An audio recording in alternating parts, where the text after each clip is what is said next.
Dari semula telah kau tetapkan hidupku dalam tangan-Mu, dalam rencana-Mu Tuhan. Rencana indah telah kau siapkan bagi masa depanku yang penuh harapan.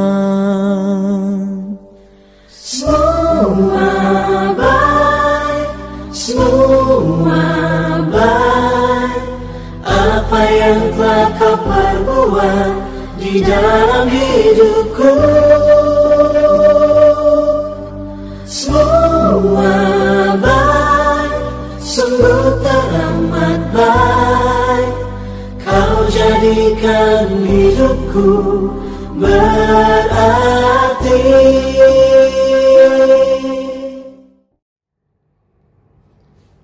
Salam, salam Mujojua untuk kita seluruh pendengar Sapaan Teduh Klasis Jakarta Kalimantan dimanapun kita berada. Sebelum kita melakukan segala aktivitas kita di sepanjang hari ini, mari kita merenungkan satu bagian dari firman Tuhan. Sebelum itu mari kita bersatu dalam doa. Bapa dalam surga, kami sungguh bersyukur ya Tuhan untuk segala kasih dan kemurahan-Mu yang tetap selalu menyertai dan menemani kehidupan kami. Bapa, kami sungguh rindu mendengarkan kebenaran firman-Mu. Kiranya Roh Kudus Tuhan yang menuntun kami untuk kami boleh mengerti apa yang menjadi kehendak-Mu. Berfirmanlah ya Tuhan, sebab kami datang di dalam nama anak-Mu Yesus Kristus Tuhan kami. Amin. Firman Tuhan yang menjadi perenungan bagi kita pada Sapaan Teduh kita hari ini terambil dari kitab Yeremia 39 ayat 18. Kitab Yeremia 39 ayat 18, demikianlah firman Tuhan. Tetapi dengan pasti aku akan melupakan engkau tidak akan rebah oleh pedang, nyawamu akan menjadi jarahan bagimu, sebab engkau percaya kepadaku, demikianlah firman Tuhan. Tema kita pada Sapaan Teduh hari ini yaitu perlakuan khusus. Bapak Ibu Saudara yang dikasihi Tuhan, dapat di dalam dunia bisnis seringkali kita mendapati sebuah usaha atau toko memberikan pelayanan khusus bagi beberapa pelanggannya. Bentuk pelayanannya berbeda jika dibandingkan dengan pelayanan bagi pelanggan yang lain. Perlakuan khusus seperti ini didapatkan pelanggan dengan banyak cara. Dapat dengan melakukan pembayaran yang lebih mahal. Dapat juga melalui kesetiaan dalam memakai jasa layan tersebut. Atau bahkan karena mereka mengenal orang dalam di perusahaan tersebut. Sehingga menyebabkan seseorang pelanggan mendapatkan perlakuan khusus yang lebih baik daripada pelanggan yang lain. Hal yang serupa juga dapat terlihat dari kehidupan Ebed Melek. Ia adalah seorang sida-sida dari Ethiopia yang tinggal di istana Raja Yehuda. Ia hidup di saat terjadinya penyerangan terhadap Yehuda oleh Nebukadnezar, Raja Babel. Hal ini dilakukan Tuhan sebagai penghukuman karena bangsa Yehuda telah sangat berdosa di hadapan Tuhan. Bangsa Yehuda ditangkap dan dibuang ke Babel. Akan tetapi perlakuan khusus didapatkan oleh Ebed Melek. Tuhan berkata bahwa ia akan diluputkan dari serangan tersebut dan tidak akan diserahkan ke tangan bangsa Babel. Ebed Melek tidak merasakan penghukuman dari Tuhan karena percaya kepada Tuhan. Artinya ia senantiasa hidup seturut dengan perintah Tuhan. Melalui peristiwa ini kita melihat bahwa Tuhan senantiasa memperhatikan kehidupan umatnya. Ia tahu orang yang hidup takut akan Tuhan maupun hidup di dalam dosa, tidak seorang pun luput dari perhatian Tuhan. Penghukuman Tuhan bersifat personal. Tuhan tidak menghukum seseorang karena dosa yang dilakukan oleh orang tuanya atau saudaranya. Tuhan menilai kekudusan hidup seseorang itu secara pribadi lepas pribadi. Ini bukan berarti keputusan Tuhan bergantung kepada manusia. Bukan berarti manusia dapat mengatur Tuhan. Tuhan jelas sudah merancang segala peristiwa di dunia ini. Namun dalam setiap peristiwa jelas ada semacam aturan yang wajib ditaati. Salah satu contohnya adalah saat Tuhan merancangkan bahwa jiwa seseorang akan luput dari hukuman dosa yang kekal, maka ia pasti merancangkan bahwa orang tersebut adalah seorang pengikut Kristus. Tuhan akan mengatur jalan hidup orang tersebut, di mana ia diberi kesempatan mengenal Injil dan pada akhirnya harus mengakui Kristus sebagai juru selamatnya. Dengan demikian rancangan Tuhan akan hidup kekal bagi orang tersebut akan terlaksana.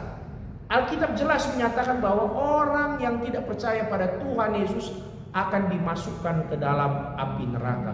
Kita juga belajar bahwa Tuhan dalam kondisi apapun, Tuhan sanggup meluputkan umatnya dari berbagai bahaya.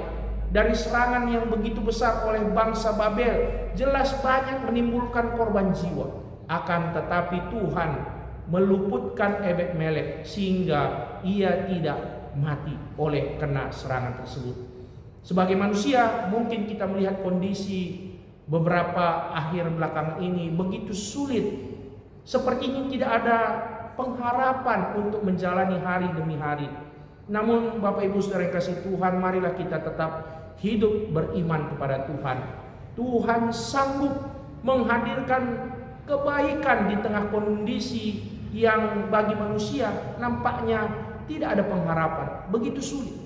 Kuasanya sangat ajaib untuk melakukan hal-hal yang terlihat mustahil bagi manusia. Oleh karena itu Bapak Ibu Saudara yang kasih Tuhan, marilah kita senantiasa memperhatikan bagaimana cara kita hidup.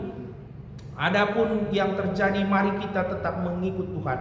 Meskipun lingkungan kita mungkin tidak setia kepada Tuhan, meskipun kita di tengah-tengah kehidupan yang minoritas, namun Tuhan tidak akan pernah meninggalkan kita.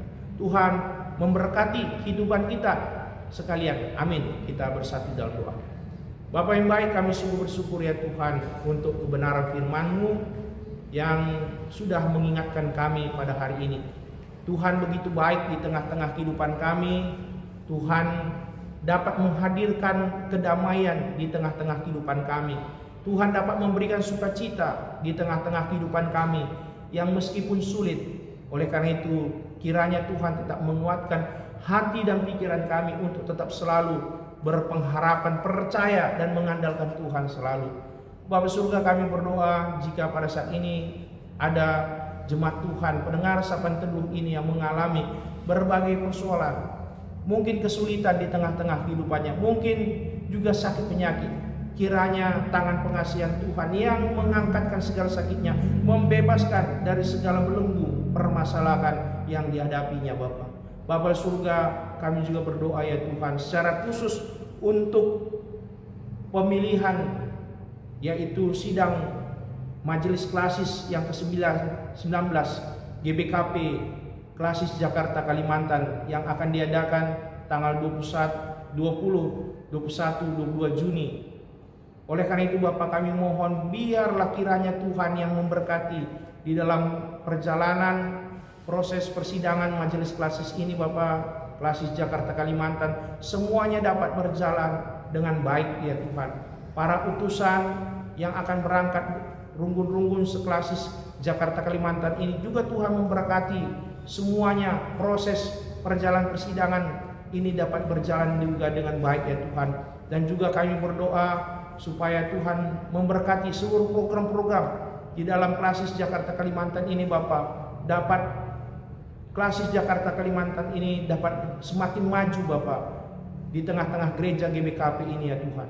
Bapak surga, ini doa kami ya Tuhan, ampunkan segala dosa pelanggar kami Bapak, sebab kami datang di dalam nama anak-Mu Yesus Kristus yang sudah mengajari kami doa Bapa kami, kita ucapkan bersama-sama. Bapa kami yang di surga, dikuduskanlah nama-Mu, datanglah kerajaan-Mu, jadilah kehendak-Mu di bumi seperti surga. Berikanlah kami pada hari makan kami secukupnya, dan ampunilah kami akan kesalahan kami, seperti kami juga mengampuni orang bersalah pada kami. Dan janganlah bawa kami ke dalam pencobaan, tetapi lepaskanlah kami dari jahat. Karena Engkau yang punya kerajaan dan kuasa dan kemuliaan sampai selama-lamanya. Amin. Tuhan memberkati kita seluruh pendengar Sapaan Teduh dimanapun kita berada.